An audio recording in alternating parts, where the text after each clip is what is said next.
Boa noite, irmãos e irmãs. Vamos abrir nossas Bíblias no Salmo 75.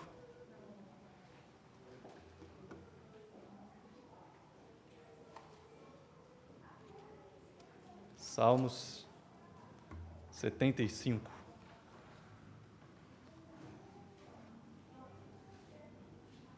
É um salmo curto, são 10 versículos. Então vamos ler todo o salmo.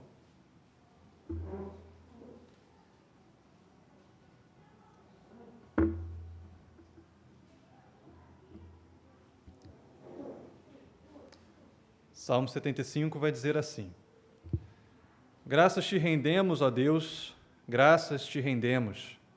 Invocamos o teu nome e declaramos as tuas maravilhas. Pois disseste, quando chegar o tempo determinado, julgarei com retidão. Ainda que tremam a terra e todos os seus moradores, eu firmarei as suas colunas. Digo aos soberbos que não sejam arrogantes, e aos ímpios que não fiquem de nariz empinado. Não levantem orgulhosamente o seu nariz, nem falem com insolência, porque não é do Oriente, não é do Ocidente, nem do deserto que vem o auxílio. Deus é o juiz. A um ele humilha, a outro ele exalta. Porque na mão do Senhor há um cálice, cujo vinho espumeja, cheio de mistura. Dele dá a beber, sorvem-no até a última gota, todos os ímpios da terra. Quanto a mim, exultarei para sempre, cantarei louvores ao Deus de Jacó. Ele diz: abaterei as forças dos ímpios, mas a força dos justos será exaltada. Amém. Amém. Feche seus olhos, vamos orar, vamos falar com Deus. Ó Pai, te louvamos, porque mais uma vez temos a oportunidade, ó Deus, de ouvir a Tua voz. Estamos diante da Tua palavra, que é viva, que é eficaz. Estamos, ó Deus, aqui dispostos a aprender de Ti. Te pedimos que o Senhor fale conosco nessa noite. Ó Espírito Santo, que o Senhor toque os nossos corações. Queremos, ó Pai, ser conduzidos, ser guiados, ser transformados pelo poder da Tua palavra. Que não saiamos daqui nessa noite, ó Deus, da mesma maneira que entramos, mas que saiamos mais próximos de Ti, mais amoldados, ó Deus, à Tua vontade, mais conscientes, ó Pai, daquilo que o Senhor quer de nós e da Sua grandeza, da Sua majestade. Que o Seu nome seja glorificado em nosso meio nessa noite. Que o Senhor seja exaltado no meio do Seu povo por intermédio da Tua palavra. Em nome de Jesus, Pai. Amém. Amém. Meu irmão, você consegue se lembrar de alguma ocasião em que você sofreu uma injustiça? Que você foi injustiçado ali, talvez com algo grave ou talvez não tão grave assim? Você consegue se lembrar de alguma situação desse tipo? Ou que você presenciou alguém sofrendo uma injustiça? Talvez você tenha se lembrado de uma ocasião, de alguma ocasião ou de algumas ocasiões. O que você sente diante de uma injustiça? Diante do fato de sofrer com algo que não é justo? Geralmente nós ficamos indignados, aquilo irrita a gente fica inconformado pelo fato daquilo ter acontecido, a gente pensa que isso não poderia acontecer dessa maneira. E depois, com o tempo, talvez a gente se sinta incapaz, impotente diante daquilo. Uma injustiça sofrida e a gente não tem o que fazer, a gente não tem meios de resolver aquela questão ou de fazer algo para que aquela injustiça se torne algo justo. E ainda que situações de injustiça mexam tanto com a gente, a triste verdade é, que o nosso mundo é um mundo em que injustiças acontecem todos os dias. Todos os dias. Basta a gente olhar o noticiário, seja num telejornal, ou seja num site de notícias, e você vai ver ali dezenas de notícias que mostram fatos injustos acontecendo com pessoas que muitas das vezes são inocentes. Hoje, por exemplo, o YouTube me recomendou uma reportagem falando de algo que aconteceu na Nigéria, em 2014. A Nigéria é um país cheio de conflitos e, em 2014, em maio de 2014, um grupo radical islâmico, um grupo extremista, entrou numa escola de meninas e sequestrou daquela escola 276 meninas. Uma escola de um bairro cristão, porque na Nigéria existe essa diferença, o norte é mais muçulmano e o sul é mais cristão. E esse grupo extremista islâmico sequestrou essas 276 meninas, e o que foi feito com elas? Muitas foram vendidas para pessoas desse mesmo grupo, membros desse mesmo grupo, para que elas casassem com esses homens e tivessem filhos que fossem educados de acordo com a lei islâmica. Muitas meninas tiveram que recitar, e isso tem filmagens, gravações, recitar textos do Alcorão, meninas majoritariamente cristãs. Dessas 276 meninas, isso há 8 anos atrás, até hoje, mais de 100 nunca foram encontradas. Talvez essas centenas de meninas, mais de 100 meninas, não vejam uma justiça sendo feita por parte do governo, por parte do judiciário do seu país, ou dos políticos do seu país. Talvez elas nem estejam mais vivas. Morreram sem ver a justiça ser feita nesse mundo. E, assim como essa notícia, muitas outras vêm até nós, saltam aos nossos olhos, como vemos no noticiário, e despertam esse mesmo sentimento de indignação, de inconformidade e de impotência diante da maldade humana, diante de algo tão cruel que o homem é capaz de fazer. E a pergunta que, como cristãos, muitas vezes nós fazemos é: como que Deus age no mundo diante dessas injustiças, diante de tanta maldade, diante de tanta crueldade do homem? Como que Deus se posiciona diante de tudo isso? O salmo que nós lemos é intitulado um Salmo de Asaf, e talvez o Salmo de Asaf mais conhecido seja o Salmo 73, onde ele questiona justamente essa questão. Por que os ímpios prosperam? Por que os ímpios conseguem ter êxito, sucesso nas coisas que fazem? Por que Deus não impede que isso aconteça? E esse não é o único salmo que traz esse questionamento, que fala a respeito de Deus, de quem Deus é e de como Deus age diante das crueldades e das injustiças desse mundo. Os salmos seguintes vão continuar trazendo essa mesma questão, essa mesma temática, especialmente os salmos 74, 75 e 76 vão lidar com essa questão.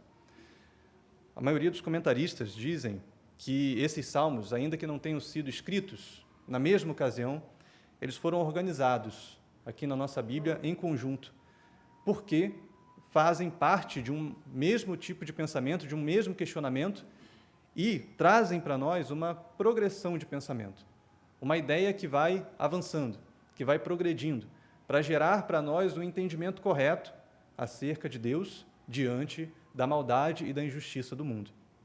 Então, se nós lermos o Salmo 74, nós vamos ver que esse é um salmo cheio de lamentos, cheio de dores do salmista por conta do sofrimento que os servos de Deus estavam vivendo nas mãos daqueles que são ímpios, daqueles que não servem ao Senhor. Muito provavelmente, o Salmo 74 ele foi escrito na época em que a Babilônia estava cercando Jerusalém, próximo ali das invasões de Nabucodonosor, quando muitos membros de Jerusalém, membros do povo de Deus, foram levados cativos para a Babilônia, e quando o templo do Senhor estava sendo profanado, ou seja, os ímpios, no olhar do povo de Deus, os ímpios estavam tendo sucesso, os ímpios estavam prosperando. Então, o salmista, ele lamenta, ele questiona até mesmo a Deus. E se você for no Salmo 74, você vai ver ele falando acerca do templo sendo profanado, no versículo 7. No versículo 10, ele vai dizer para Deus: até quando, ó Deus, até quando o adversário nos afrontará? Será que o inimigo blasfemará o teu nome para sempre? Olha o questionamento do salmista, olha o sentimento que está no coração dele. No versículo 18, ele vai clamar a Deus e vai dizer: lembra-te disso, o inimigo tem insultado o Senhor, e um povo insensato tem blasfemado o teu nome. Não entregues à rapina a vida da tua pomba, nem te esqueças para sempre da vida dos teus aflitos. No versículo 20 ele diz, lembra-te da tua aliança, pois os lugares tenebrosos da terra estão cheios de moradas de violência. Esse ainda é o nosso sentimento hoje, não é verdade, irmãos?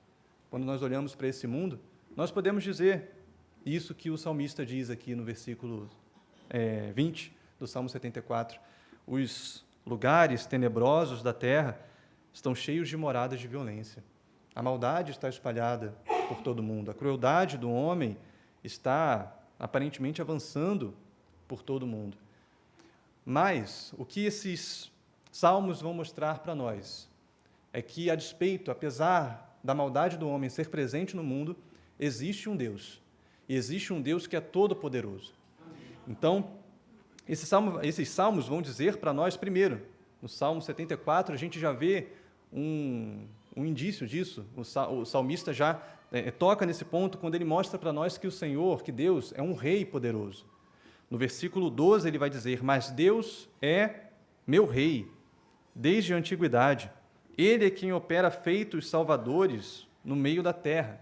Ou seja, ainda que o salmista lamentasse por conta da crueldade dos homens, ainda que o salmista clamasse ao Senhor por conta do sofrimento que o povo de Deus vinha passando, ao mesmo tempo, ele diz, Deus é meu rei. Eu tenho essa convicção, eu tenho essa certeza. Deus opera feitos salvadores no meio da terra, e isso desde a antiguidade. Eu posso ter essa confiança de que Deus vai nos salvar, de que Deus olha para nós, de que Deus reina, de que Deus é poderoso. Se nós pularmos lá para o Salmo 76, ele vai dizer que Deus vai trazer a imagem de Deus como um general de guerra, como um Deus poderoso que derrota os seus inimigos. Ali no versículo 5 do Salmo 76, ele vai dizer, os corajosos foram despojados, jazem a dormir o seu sono, aqui ele está falando, foram derrotados, morreram, e nenhum dos valentes pode valer-se das próprias mãos. Ante a tua repreensão, ó Deus de Jacó, carros de guerra e cavalos foram lançados num sono profundo. Então, aqui no Salmo 76, Deus é um Deus poderoso que vence batalhas, que vence as guerras do seu povo e que destrói os ímpios, que destrói os seus inimigos. Então, no Salmo 74, Deus é um rei, no Salmo 76, Deus é um grande guerreiro. No Salmo 75, Deus também vai ser revelado a nós, mas aqui Deus é revelado como um justo juiz, um Deus que está atento, olhando todas as coisas que acontecem no mundo e que um dia há de vir para julgar o mundo com retidão e com justiça. Então, Deus é rei, Deus é um poderoso guerreiro e Deus é juiz. Irmãos, assim como nós vimos aqui no Salmo 74 e como nós vemos até hoje acontecendo, a vida do povo de Deus nunca foi fácil, nunca foi simples. A vida do povo de Deus nesse mundo sempre foi cheia de aflições, de sofrimentos. Quando Deus separa um povo para si, lá em Abraão, Deus faz a promessa para Abraão, Gênesis 12, Gênesis 15, de trazer uma descendência que seria um povo separado, no meio da terra, no meio dos outros povos desse mundo. Esse povo separado deveria viver em santidade, deveria ser, sim, separado para Deus, mas não viveria isolado dos outros povos do mundo. Esse povo, que seria santo, viveria no meio do mundo, em meio a outros povos, povos inclusive pagãos, povos que não adoravam a Deus, que tinham práticas contrárias à vontade do Senhor. E é por isso que quando nós lemos os livros de Êxodo, especialmente o livro de Deuteronômio, o que Deus está fazendo ali? Deus está entregando a sua lei para o seu povo, para dizer, olha, esse é o caminho que vocês devem seguir. É assim que vocês devem agir, e não de acordo com as práticas dos povos pagãos que vocês vão encontrar na terra de Canaã, para onde vocês estão indo. Então, a conduta de vocês deve ser santa. Então, Deus diz, sejam santos, porque o Senhor, teu Deus, é santo. Não se amoldem, não vivam, não copiem as práticas desses povos pagãos que vocês vão encontrar. Ou seja, o povo de Deus ele é chamado para resplandecer a luz do Senhor. Ele recebe a lei do Senhor, ele recebe a luz de Deus, e então ele resplandece essa luz no mundo. Ele não se amolda a esse mundo, ele não repete o que o mundo faz, mas ele brilha à luz de Deus aonde ele está. Esse é o chamado missionário da igreja. Brilhar em meio a um mundo caído, em meio a um mundo de trevas. Mas, ao mesmo tempo que a igreja resplandece diante do mundo, ela também sofre a oposição do mundo. A resposta do mundo, em geral, não é uma resposta simpática, agradável. O mundo responde à igreja com oposição. Horas mais, em épocas mais oposição, em certas épocas menos oposição. No Salmo 74, na época do Salmo 74, nós vimos ali uma grande oposição contra o povo de Deus. Hoje, quando nós olhamos a nossa cultura, o que nós vemos? Uma oposição crescente contra a palavra do Senhor, contra as verdades do Evangelho. E diante dessa enorme oposição que a igreja sofre ao longo do tempo, qual deve ser a reação dos crentes? Como nós devemos reagir? Devemos revidar ao mundo? Virar agora inimigos que vai bradar contra o mundo e amaldiçoar o mundo? Não. O chamado da igreja é para continuar resplandecendo a luz de Cristo nesse mundo, mesmo em um mundo que se opõe ao povo de Deus. E, ao fazer isso, não confiar em si mesmo, mas confiar no Senhor. Não confiar na nossa própria justiça ou na nossa própria capacidade de fazer justiça, mas confiar no poder do Senhor, que é o justo juiz. O poder do Senhor que julga e que vê todas as coisas. Isso não significa que, quando confiamos em Deus, nós seremos privados de sofrimento, de dor. Continuaremos passando por essas tribulações. Hoje de manhã, nós comentamos aqui de alguns hinos, que indicam isso, de que quando você ora, tudo se resolve, que quando você busca Deus, você para de sofrer. Mas não é essa a verdade da palavra. Nós buscamos a Deus, oramos ao Senhor, confiamos no Senhor, mas ainda assim sofreremos oposição desse mundo, viveremos em sofrimento. A questão é que, em meio a essa dor, em meio a esse sofrimento, nós podemos ter bom ânimo, na certeza de que Cristo veio ao nosso favor e já venceu esse mundo. O poder desse mundo, o poder desse século está derrotado pelo poder do sangue de Jesus. E nós que estamos em Cristo temos ânimo nessa verdade e podemos exultar, louvar a Deus por essa verdade. E então as nossas orações são esse misto. Em alguns momentos nós choramos, lamentamos, nos entristecemos pelo sofrimento que vemos, pela crueldade, pela maldade que vemos nesse mundo, pelas dores que sofremos nesse mundo. Em outros momentos, nós exultamos em Deus, nós nos alegramos no Senhor. Talvez você já tenha tido essa experiência de ir para o seu quarto, falar com Deus, orar a Deus, e as suas orações começaram com lágrimas, mas terminaram com a paz de Deus, preenchendo o seu coração. Terminaram com aquele ânimo, com aquela exultação que só o Espírito Santo de Deus pode conceder a nós.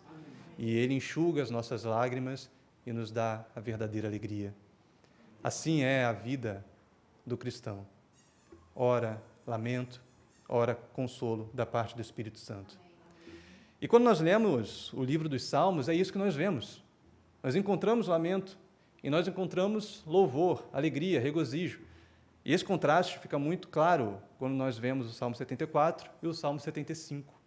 Olha como que começa o Salmo 74. Vamos dar uma lida aí no primeiro versículo do Salmo 74. O salmista vai dizer: ó Deus, por que nos rejeitas para sempre? Por que se acende a tua ira contra as ovelhas do teu pasto? Olha, qual é o sentimento do salmista aqui? Sentimento de dor. A gente consegue perceber a angústia dele, a tristeza dele. Mas quando nós vemos a oração no Salmo 75, como ele começa? Graças te rendemos, ó Deus, graças te rendemos, invocamos o teu nome e declaramos as tuas maravilhas. Qual sentimento nós vemos aqui? É a tristeza, a angústia que nós vimos no Salmo 74? Não, é gratidão, é ânimo, é regozijo. Senhor, nós declaramos as tuas maravilhas, nós te rendemos graças, nós louvamos ao teu nome. Nós não sabemos, irmãos, se o Salmo 75 ele foi inspirado por alguma vitória do povo de Deus, algum momento específico, alguma ocasião específica de vitória do povo de Deus contra os inimigos de Israel. Mas nós sabemos que o salmista, quando ele escreve o Salmo 75, ele tinha uma visão clara do poder de Deus. Ele tinha essa convicção de quem Deus é e do quão poderoso Deus é. E é por isso que ele abre com gratidão e diz: graças te rendemos, ó Deus, e declaramos as tuas maravilhas.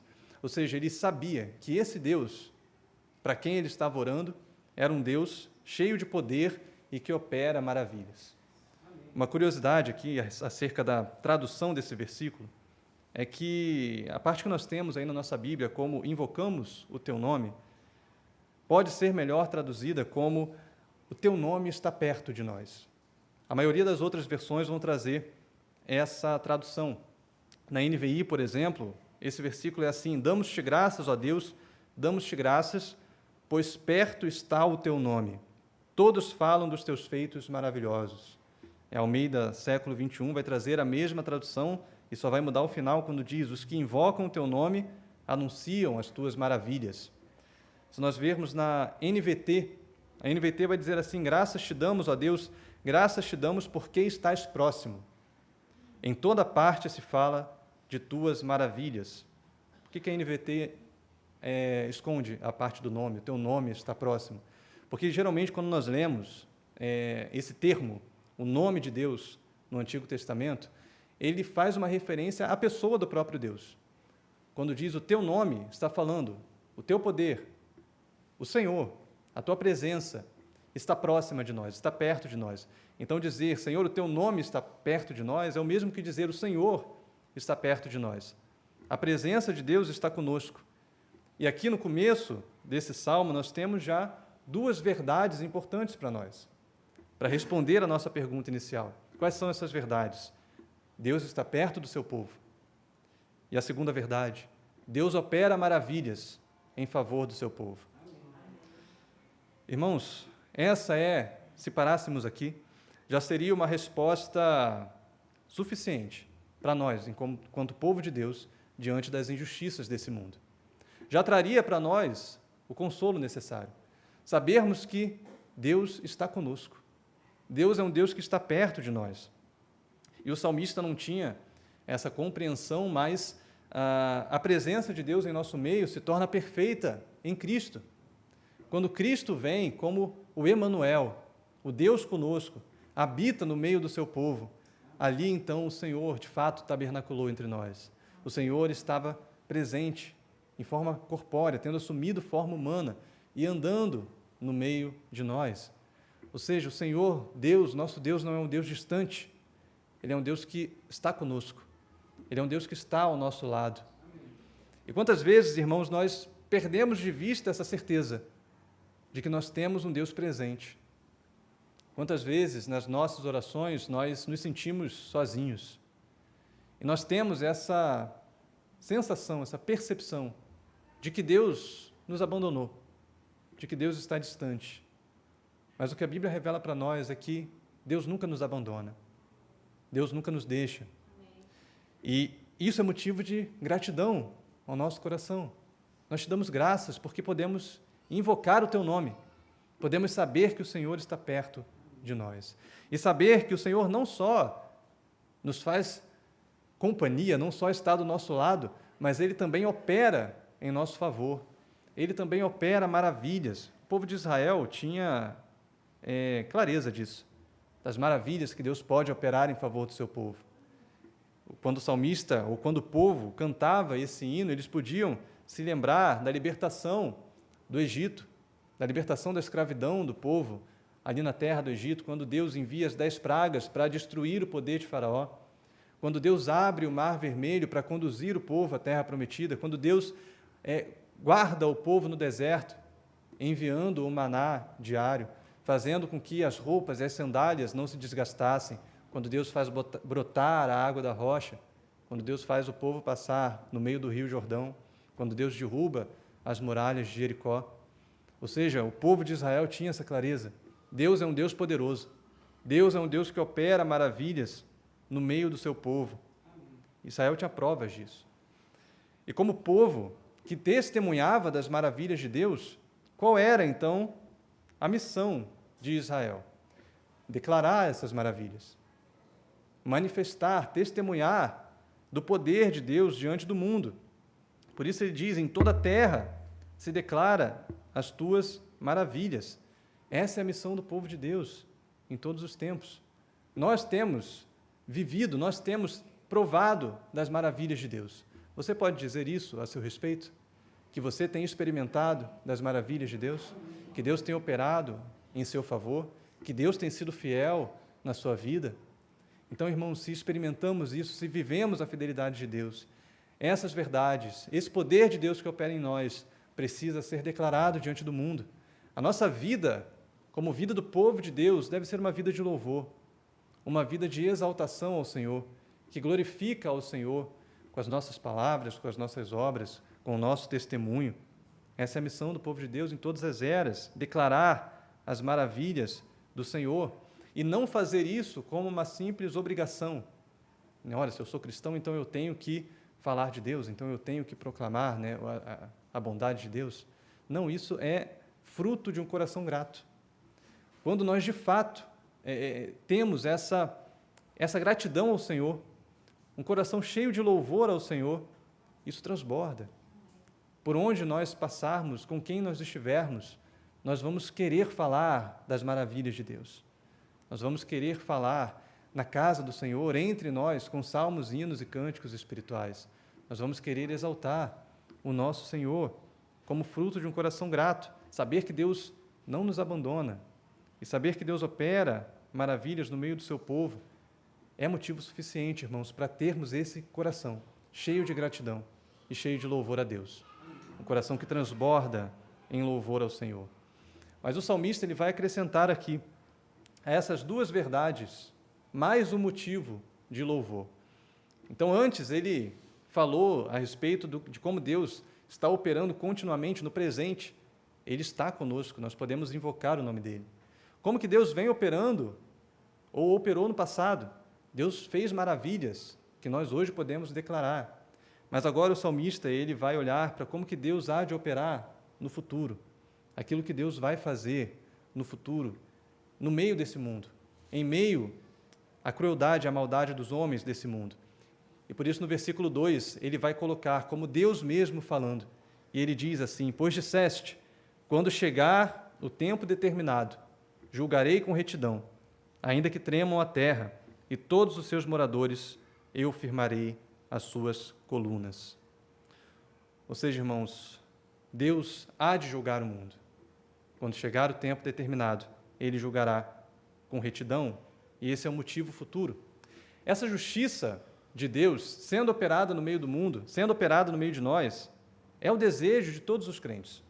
Você lembra do Sermão da Montanha, quando Jesus diz: bem-aventurado o que tem fome e sede de justiça, porque eles serão saciados. A certeza de que nós seremos saciados vem da nossa confiança em Deus. A confiança de que essa promessa, quando chegar o tempo determinado, julgarei com retidão, vai se cumprir. Deus vai operar a sua justiça no meio de nós. E esse é o nosso anseio, esse é o nosso desejo, uma vez que nós vivemos em um mundo caído, uma vez que nós vivemos em um mundo cheio de pecados. Nós não ficamos inertes, sem reação diante de tudo que acontece ao nosso redor. O nosso mundo, irmãos, é um mundo onde a maldade humana nos constrange, nos deixa incomodados, indignados. Onde, quando nós olhamos para a degradação da nossa cultura, isso nos incomoda. Onde nós ouvimos as músicas, vemos o tipo de filmes que são feitos e programas de televisão que passam por aí, e nós vemos como que a imoralidade está presente em tudo isso, como que a vontade de Deus está cada vez mais longe, ou como que essas obras culturais estão cada vez mais longe da vontade de Deus.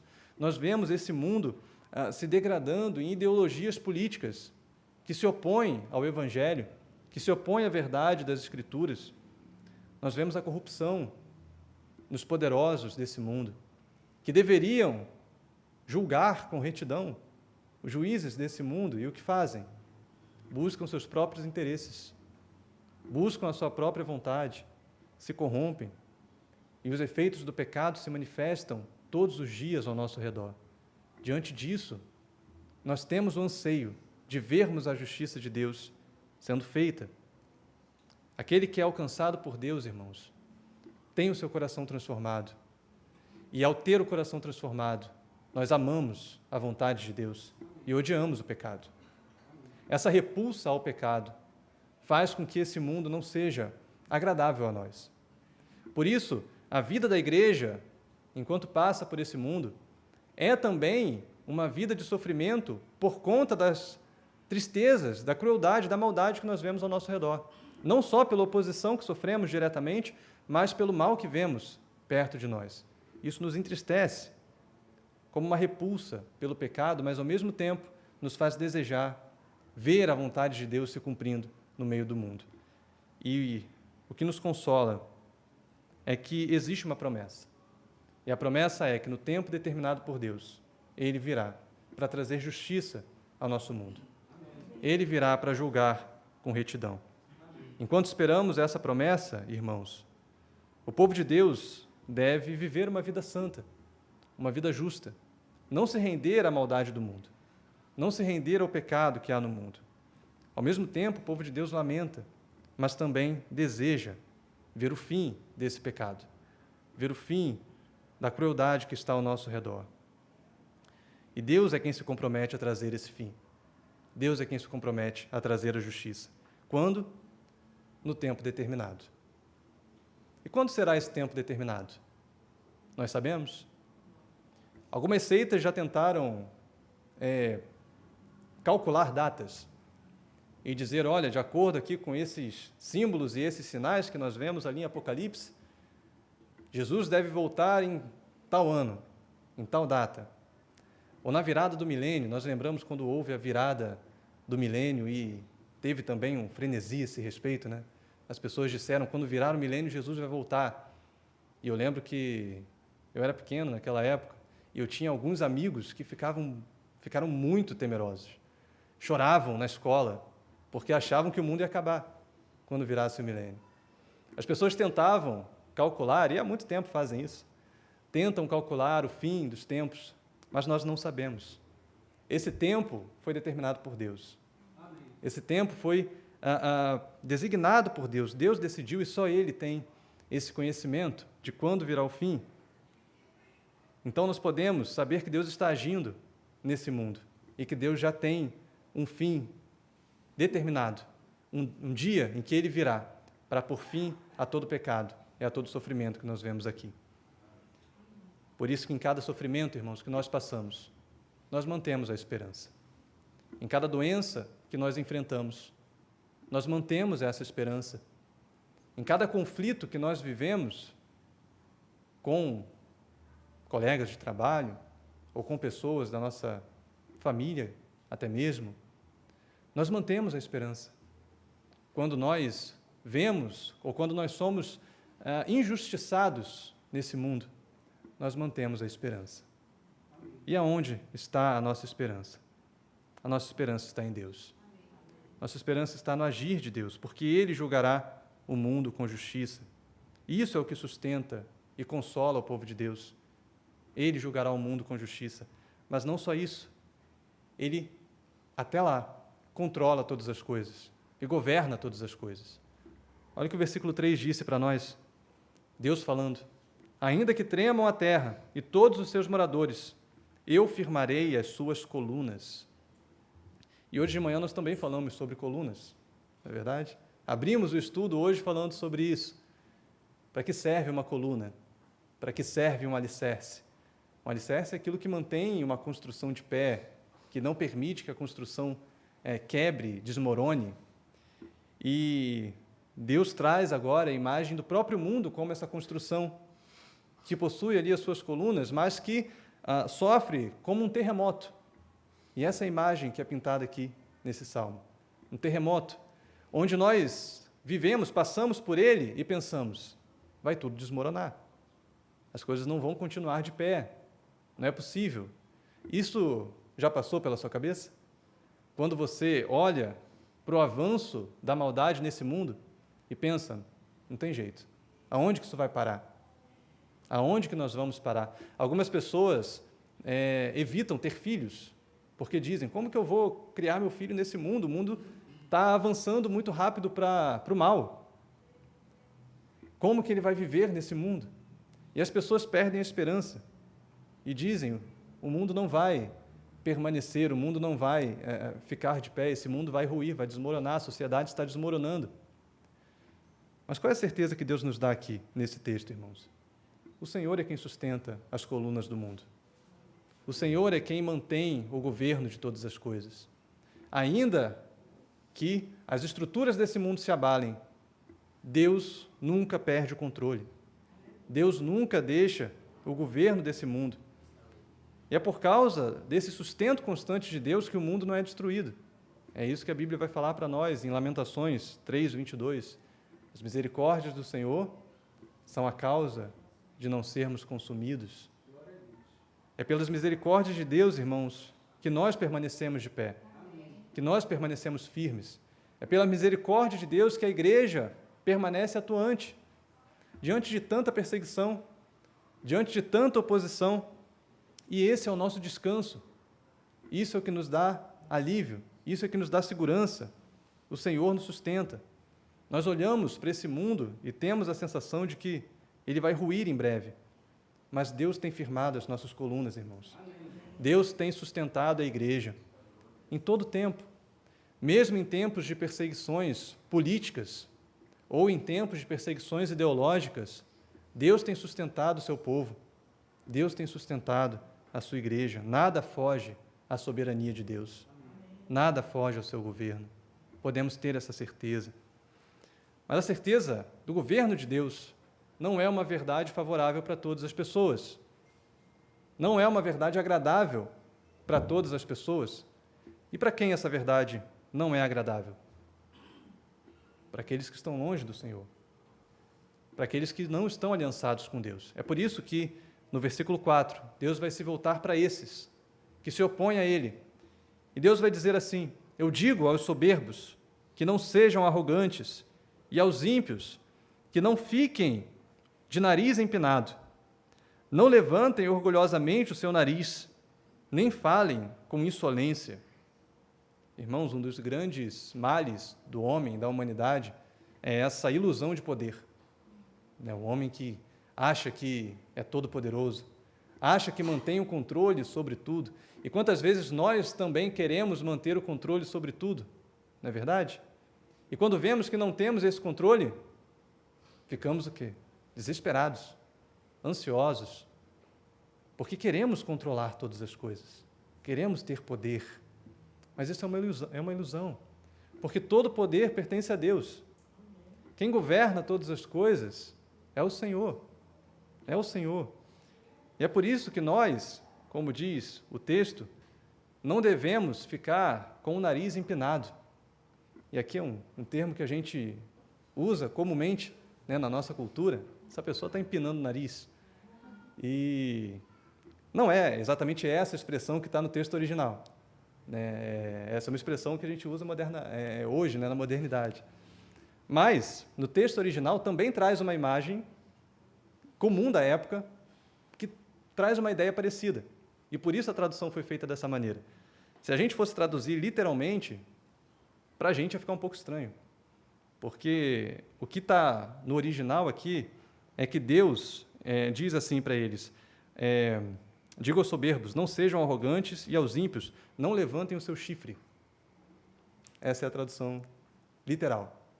Não levantem o seu chifre. Para a gente, isso hoje tem um outro significado, né? Se tivesse escrito aqui, seria esquisito. Pelo menos a primeira leitura, como assim, não levante o seu chifre? Mas, nessa cultura, na cultura do povo de Israel, o chifre era uma imagem de força. Então, a imagem que eles tinham ali era de um animal feroz, um touro, um boi que ficava tentando afastar aqueles que vinham para dominá-lo, ou um touro que tentava afastar aqueles que vinham dominá-lo. E por isso, quando Deus diz, não levante o seu chifre, o que Deus está querendo dizer? Não ache que você está no controle. Seja humilde, deixa-se ser dominado por Deus. deixa-se ser conduzido por Deus. Essa era uma imagem comum para aquele povo, para nós não é. E por isso o nosso texto vai trazer, não fique com o nariz empinado. Talvez a tradução da NVT, que vai trazer uma outra imagem, seja também interessante. Ela vai dizer, não fique com o punho estendido contra Deus. Não estenda o seu punho contra os céus. E a imagem é justamente esse contraste. Não queira se opor aos céus. Olha como os céus estão mais altos do que você. Olha como o Senhor é mais poderoso do que você. Você vai tentar levantar os seus punhos contra o céu. Ou, no original, você vai tentar dar chifradas contra os céus. Você não vai conseguir. Isso é tolice, isso é loucura. E essa é a fala de Deus para os ímpios desse mundo. Querer ter todo o poder, querer estar no controle de tudo, querer ser independente de Deus, é loucura. Porque Deus é o justo juiz. A história está sendo conduzida pelo poder de Deus, e não pelo poder dos homens. E é por isso que tentar se opor a esse poder de Deus é tolice, é loucura, é levantar os punhos contra os céus. Nós não temos o controle, irmãos. Nós não estamos no controle. E essa verdade, que é uma verdade bíblica para nós, se nós não temos a Deus, nos leva ao desespero, não ter o controle. Mas quando nós entendemos que nós não temos o controle, mas Deus tem todo o controle, em vez de nos levar ao desespero, nos traz paz, nos dá descanso, nos dá confiança. Porque esse Deus, que tem o controle de todas as coisas, é o nosso Deus. É o Deus que cuida do seu povo. É o Deus que, como o Salmo começou dizendo, está perto de nós e opera maravilhas em nosso favor. Então, saber que Ele está no controle nos dá alívio, nos dá paz em meio ao mundo caído. Os ímpios rejeitam a Deus, se aferram à sua ilusão de controle, à sua ilusão de poder. Mas, irmãos, não existe nenhum poder nesse mundo que seja superior ao poder de Deus. Nem os mais poderosos desse mundo chegam perto de se levantarem contra o poder de Deus. Deus é todo-poderoso. E nós somos chamados não a levantar o nosso nariz, mas sim a curvar as nossas cabeças. Nós somos chamados a nos sujeitar, a nos submeter a esse grande Deus, a esse grande rei, a esse grande juiz que julgará a terra com justiça.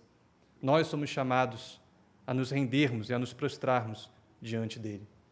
Essa era uma mensagem, irmãos, importante para o povo de Israel. Porque o povo de Israel tinha uma tendência de, quando passava por guerras, por tempos de batalhas e tribulações, eles tinham uma tendência de querer buscar socorro nos impérios próximos a eles. Eles corriam para reis que eram poderosos ali no entorno daquela região para tentar fazer alianças, para buscar aliados a fim de vencer as guerras. E o que Deus várias vezes vai dizer para o povo de Israel é: vocês não devem depender de alianças com outros povos, vocês devem depender do meu poder, devem depender de mim. É por isso que no versículo 6, o texto vai dizer isso também. Deus vai falar: porque não é do Oriente e não é do Ocidente, nem do deserto, que vem o auxílio. Deus é o juiz. A um ele humilha e a outro ele exalta. Na época em que esse salmo foi escrito, irmãos, provavelmente Israel estava vivendo ali a ameaça da Assíria. A Assíria como um reino do norte, que vinha contra o povo de Israel. E Israel tinha duas possibilidades de alianças políticas.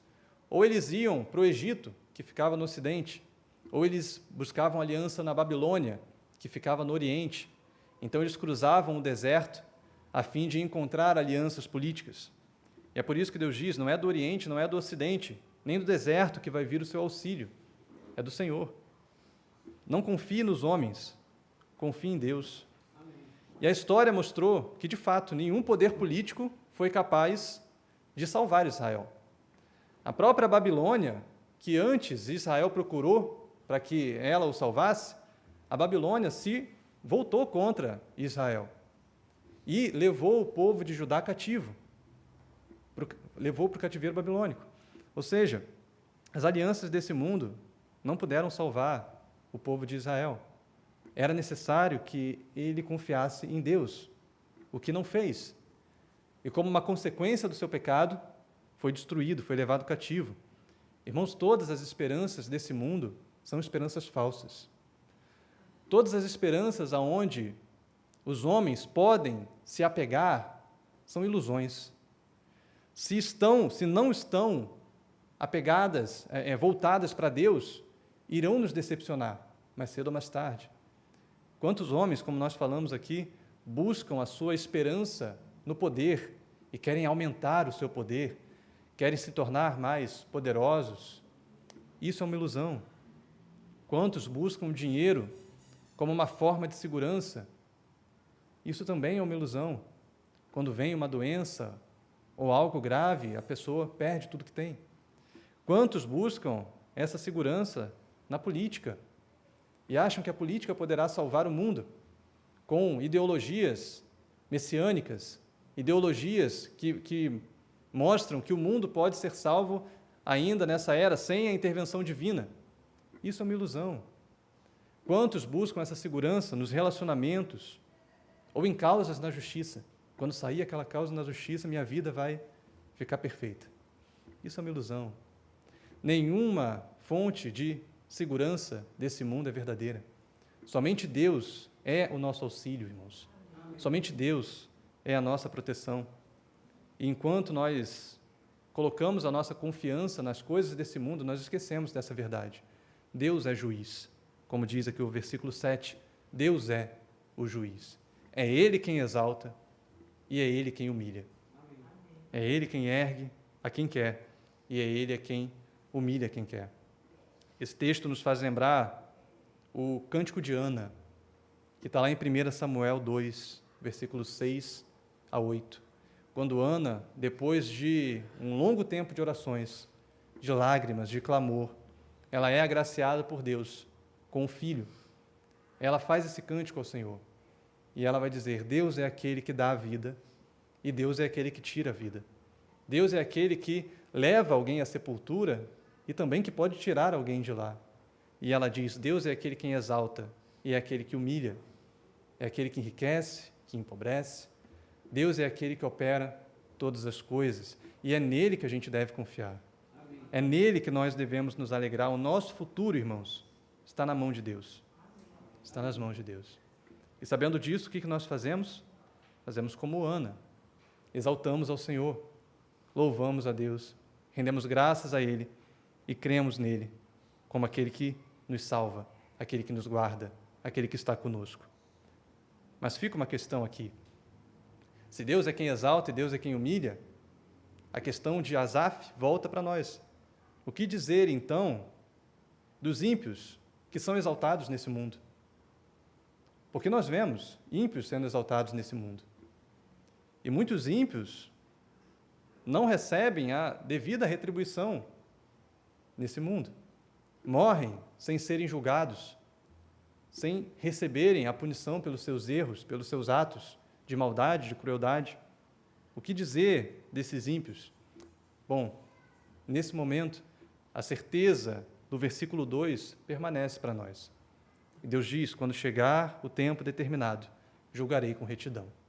Essa foi a conclusão de Asaf lá no Salmo 73.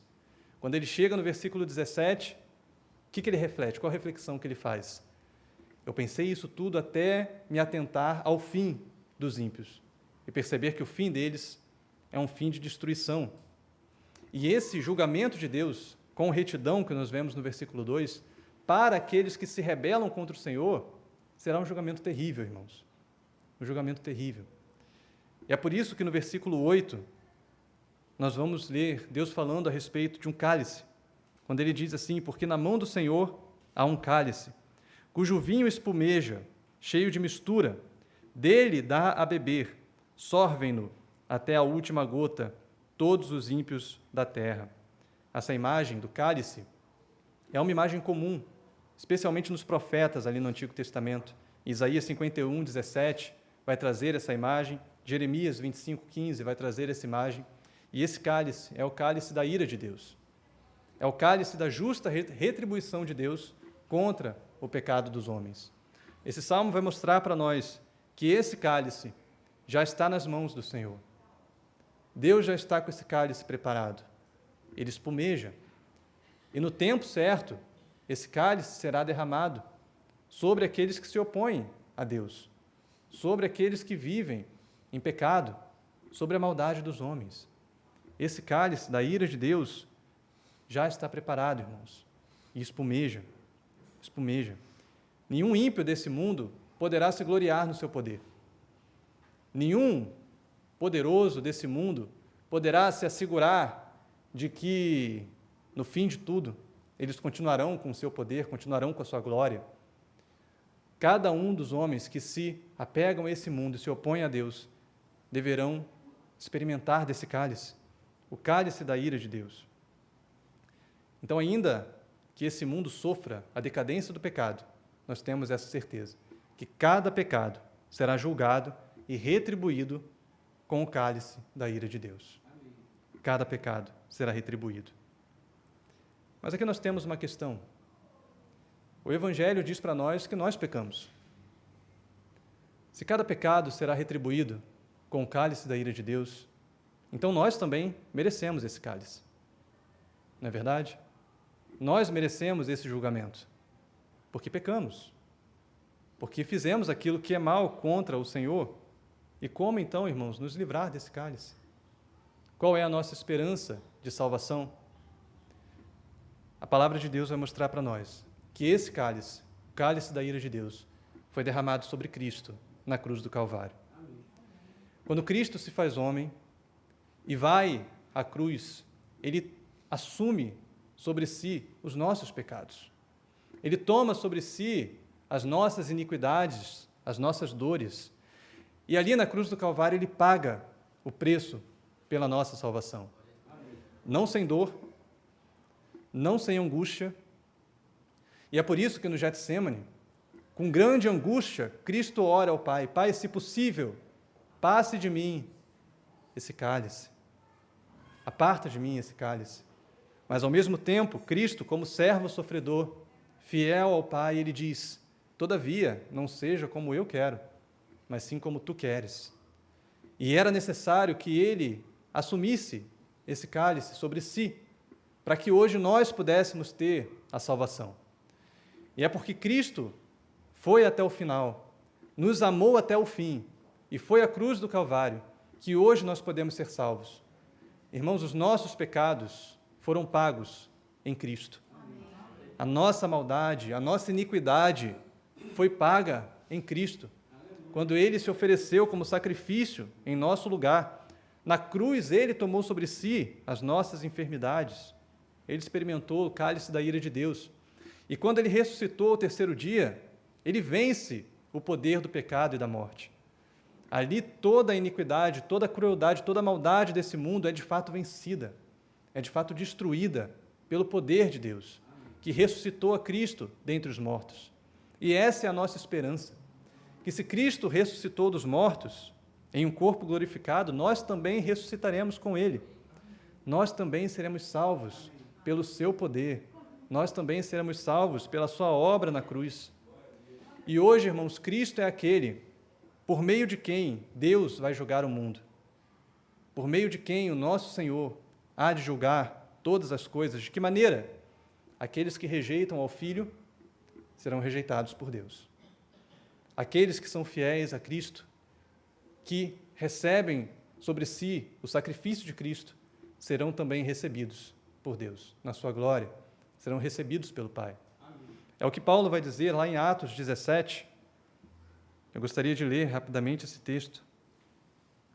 Em Atos 17, quando ele prega para as pessoas de Atenas, ele vai dizer lá no versículo 30 o seguinte: Deus não levou em conta os tempos da ignorância, mas agora Ele ordena a todas as pessoas, em todos os lugares, que se arrependam, porque Deus estabeleceu um dia em que julgará o mundo com justiça, o mesmo que diz o nosso Salmo, por meio de um homem que Ele escolheu, e deu certeza disso a todos, ressuscitando dentre os mortos.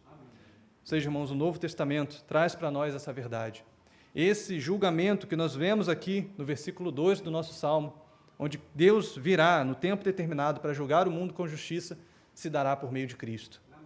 E somente aqueles que estão aliançados com Cristo serão salvos da ira de Deus.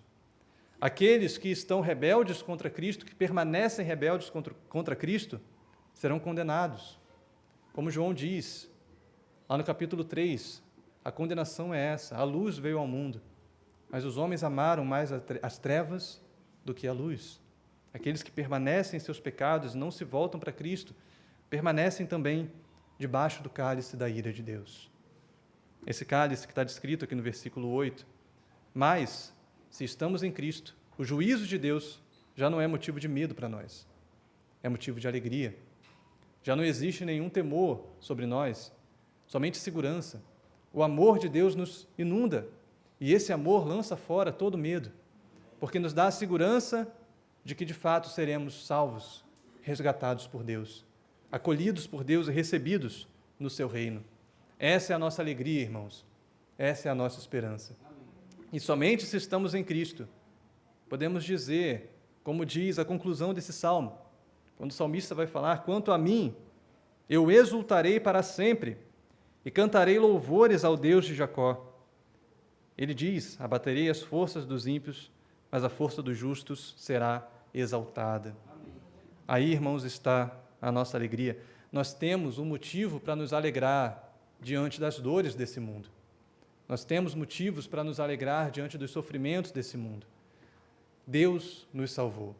E Ele promete que a força dos justos será exaltada. Ainda que hoje a nossa força se pareça fraqueza, ainda que hoje a nossa força se resulte em dor, em sofrimento, a promessa de Deus é: a força do justo será exaltada. E nós seremos salvos por Deus, por meio de Cristo Jesus. A esperança da salvação, irmãos, é o motivo da nossa alegria, é o motivo da nossa gratidão. A esperança e a certeza de que seremos salvos e de que, se estamos em Cristo, o pecado já não tem poder sobre nós. Se estamos em Cristo, a morte já não tem poder sobre nós. Precisamos, então, confiar em Cristo, nos apegar a Ele. Algo interessante é que o Salmo ele começa como uma expressão comunitária de louvor. Você vai perceber aí no versículo 1, graças te rendemos, ó Deus, é a comunidade cantando. Graças te rendemos, invocamos o teu nome, declaramos as tuas maravilhas. Mas quando o Salmo termina, é uma expressão individual. Ele vai dizer: quanto a mim, eu exultarei para sempre e cantarei louvores ao Deus de Jacó. Ou seja, diante de todas essas verdades, de que Deus é um justo juiz, de que Deus há de julgar o mundo com justiça, nós devemos nos posicionar. Como que nós estamos diante de Deus? Quanto a mim, qual é o meu posicionamento diante do Senhor? E isso é algo que nós falamos bastante ali para as crianças, para os adolescentes, durante a escola dominical. Nós falamos para eles: olha, o fato de os seus pais serem salvos não significa que vocês também são salvos. O fato de vocês acompanharem pessoas que vão para a igreja não significa que vocês são salvos. Vocês precisam se posicionar. Vocês precisam buscar ao Senhor. E isso vale para cada um de nós. O fato de eu ter a minha esposa indo para a igreja não significa que eu sou salvo. O fato de os meus filhos serem muito fiéis a Deus não significa que eu sou salvo. Eu preciso dizer, como diz o Salmo: quanto a mim, o que farei? Quanto a mim, eu vou confiar no Senhor. Eu vou exultar no Senhor. Eu vou me alegrar no Senhor. Eu buscarei a presença de Deus. Eu buscarei a face do Senhor. Cada um deve dizer esse quanto a mim. Eu buscarei o Senhor. Amém. E nós aguardamos, então, nós que nos alegramos no Senhor, aguardamos a vinda desse Senhor. Se você se sente fraco e impotente diante desse mundo, tenha essa certeza, irmãos: Cristo virá. E quando Cristo vier, Ele restaurará todas as coisas. E então haverá alegria e paz perfeita em todo o mundo. E também sobre nós. Algumas aplicações, irmãos, para concluirmos. Precisamos entender, irmãos, que esse tempo que vivemos, um tempo de perseguição crescente, de maldade crescente no mundo, é um tempo de nos voltarmos para o Senhor. Nós, mais do que nunca, precisamos clamar a Deus. Precisamos buscar a face de Deus. Ele é o nosso auxílio. Ele é a nossa segurança. E somente se nós buscarmos ao Senhor, nós poderemos enfrentar esses dias maus. Nós poderemos suportar esses dias difíceis, essa escalada de impiedade, de ofensas contra o povo de Deus, e que nós vemos se tornando cada vez pior. Somente se estivermos firmados na presença de Deus é que poderemos vencer tudo isso. Então, a nossa vida de oração não pode ser abandonada, não pode ser negligenciada. A nossa leitura da palavra não pode ser abandonada. A nossa fidelidade a Deus e o nosso coração voltado para o Senhor não pode se perder. Como nós cantamos aqui mais cedo, né, que o Senhor acenda a chama do nosso coração antes que seja tarde. Antes que seja tarde. Porque, irmãos, os tempos são maus e os dias são cada vez mais difíceis, especialmente para nós que buscamos a Deus. Por isso, o nosso coração precisa estar aceso, a chama do nosso coração precisa estar acesa diante de Deus. Só assim suportaremos as maldades desse mundo. Precisamos buscar ao Senhor. E nós temos essa certeza, Ele está perto. Ele nos ouve quando nós o invocamos. Se buscarmos a Deus, Ele nos ouve. Segunda aplicação para nós, irmãos, precisamos também confiar no Senhor e não colocar a nossa confiança nas coisas desse mundo. Quantas vezes nós esquecemos de buscar a Deus, buscamos soluções humanas e não oramos, não nos voltamos para o Senhor. Especialmente nessa semana, essa aplicação se torna evidente e se torna mais forte para nós. Nós entraremos numa semana de eleições. E é uma semana em que nós, como povo de Deus, precisamos orar. Precisamos buscar ao Senhor. Irmãos, daqui a uma semana, talvez o futuro do nosso país também será mudado. Mas nós sabemos que nada, como vimos hoje, nada foge ao controle de Deus. Por isso precisamos clamar, por isso precisamos orar. Nós, como igreja do Senhor, fomos postos nesse mundo para trazer a luz de Cristo a esse mundo. E aquilo que só nós, como igreja, podemos fazer, nós devemos fazer, que é clamar ao nosso Senhor, que é orar ao nosso Deus, para que Ele tenha misericórdia da nossa nação, para que Ele tenha misericórdia de nós. Então, nessa semana, irmãos, intensifique as suas orações pelo nosso país, intensifique as suas orações pela política do nosso país, especialmente. E, acima de tudo, confie sempre no Senhor. Independente de qual for o resultado das eleições, confie sempre no Senhor. Se aquele político que você espera que ganhe, de fato ganhar, não confie nele, confie em Deus. Continue orando por ele. Continue orando para que ele não se corrompa, para que ele tome medidas que sejam justas e que beneficiem toda a nação e também o povo de Deus. Amém. E se aquele político que você não espera que ganhe, vier a ganhar, continue confiando em Deus. Amém. Nós lemos aqui, mesmo que o mundo trema, os alicerces do mundo estão sendo segurados por Deus. Amém. Nada foge ao controle dele. Nada foge ao controle dele. A nossa confiança, independente de qualquer coisa, precisa estar sempre no Senhor. Amém. Confie sempre no Senhor. E como igreja, irmãos, por fim, é tempo de nós anunciarmos o nome do Senhor. Isso é mais uma coisa que só nós, como igreja, podemos fazer. Esse mundo tem se perdido. Esse mundo tem caído, desmoronado em seu pecado. Deus, as misericórdias de Deus são a causa desse mundo não ter se perdido por completo. Mas cada vez mais tem se tornado necessário que nós anunciemos as maravilhas de Deus, que nós declaremos as maravilhas de Deus. Amém. Chegará um dia, e o dia se aproxima, que Deus virá para julgar o mundo com justiça. Nesse dia não haverá mais possibilidades de arrependimento, não haverá mais possibilidades de conversão. E é por isso que até esse dia, nós como igreja devemos falar de Cristo, devemos pregar o Evangelho, ter misericórdia daqueles que estão longe de Deus. É o que nós vemos nesse salmo. O próprio Deus que diz, eu virei julgar o mundo com retidão, ele diz para os ímpios, não sejam soberbos, não levantem, não empinem seus narizes, não se oponham aos céus. Ou seja, Deus chama esse mundo ao arrependimento. E nós, como filhos de Deus, como povo de Deus, como sacerdotes do Senhor, devemos também proclamar o Evangelho, levar a palavra de Deus com a nossa vida, com o nosso testemunho, com a nossa pregação.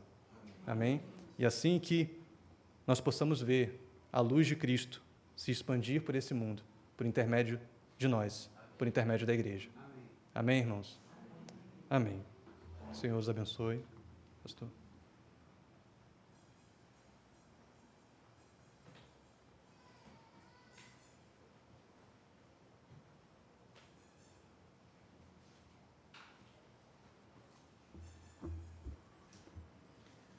Glória a Deus. Nós vamos orar. Me lembrei aqui da letra de uma canção, acho que nós cantamos aqui há uns dias. E diz assim: quando lá do céu descendo para o seu Jesus voltar, e o clarim de Deus a todos proclamar, que chegou o grande dia da vitória do meu Rei, eu, por sua imensa graça, lá estarei. Quando enfim chegar o dia da vitória do meu Rei, quando enfim chegar o dia, pela graça de Jesus, eu lá estarei. Essa é a nossa certeza, é a nossa convicção. Quando o Salmo fala a respeito da advertência de Deus para que os ímpios não empinem seu nariz, isso é o que se espera. Né? O que não se espera é que os próprios justos empinem seus narizes. E é o que nós temos visto acontecer muito hoje em dia.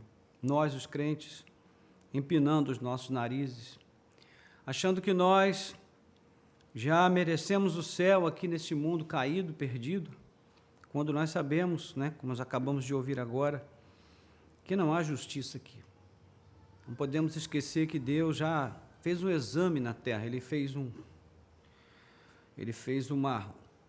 exame minucioso na terra e Ele não encontrou nenhum justo, nenhum sequer. Por isso que o seu Filho veio para ser o nosso justo e nos fazer propiciação e nos tornar aceitáveis diante de Deus, como nós ouvimos aqui. Vamos orar. Nosso Deus e Pai, em nome de Jesus, nós queremos te agradecer pela tua palavra que acabamos de ouvir. Obrigado, Senhor, porque mais uma vez ela nos lembra, nos recorda e também nos exorta a mantermos, ó Deus, a nossa esperança somente em Ti, Pai amado. Nos aproximamos agora, Senhor, dos dias importantes e decisivos da nossa nação, no que tange a questão temporal. Podemos, ó Deus, ter mais 4 anos inesperados, ó Deus, pela frente, porque nunca podemos fazer uma previsão, porque o coração do homem é um coração perverso, mau, e mesmo que haja intenções puras e boas no coração de alguns, a grande maioria, Senhor, está voltada para outros fins, ó Deus, e certamente o nosso país estaria numa situação muito pior se a graça do Senhor não estivesse sobre nós. Nós te agradecemos porque o Senhor tem impedido que esse país caia de vez no caos. Ó Deus, que a anarquia tome conta dessa nação de uma vez por todas. Nós te pedimos que o Senhor tenha misericórdia de nós, que o Senhor tenha misericórdia dessa nação e que, sobretudo, o Senhor tenha misericórdia da tua igreja, Senhor. Que o Senhor desperte o coração de cada crente, de cada irmão, de cada irmã, ó Deus, a fazer o seu dever, a cumprir o seu dever cívico para com a nação, mas, em primeiro lugar, de cumprir o seu dever para com a tua palavra, Senhor. O compromisso para com o Rei dos Reis e o Senhor dos Senhores, que nos levará certamente a vivermos uma vida reta como cidadãos, com bom testemunho, fazendo aquilo que devemos fazer, respeitando as leis e as autoridades constituídas sobre nós, mesmo quando isso, Senhor, nos custar dissabores, angústias e aflições. Mas é o que a tua palavra nos manda. Então, Senhor, dá-nos a coragem, a intrepidez, a ousadia, para que nós possamos fazer tudo aquilo que estiver a nosso alcance, para levar a palavra de Cristo aos corações, ó Deus, sedentos de justiça deste mundo, pois a verdadeira justiça só pode vir do Senhor. Então ajuda-nos, ó Pai, nesse sentido, dá-nos essa coragem, essa intrepidez e esta ousadia. Tira todo o temor e todo o tremor dos nossos corações no tocante a esta vida, Senhor, que nós possamos temer somente a Ti, ó Pai, pois como a Tua palavra diz, Tu és o único que depois de tendo perecido o corpo, também a alma ser lançada no inferno. Só o Senhor é a quem nós devemos temer, só a Ti é quem nós devemos de fato, Senhor, curvar as nossas cabeças, as nossas frontes e nos submetermos à Tua palavra e à Tua vontade.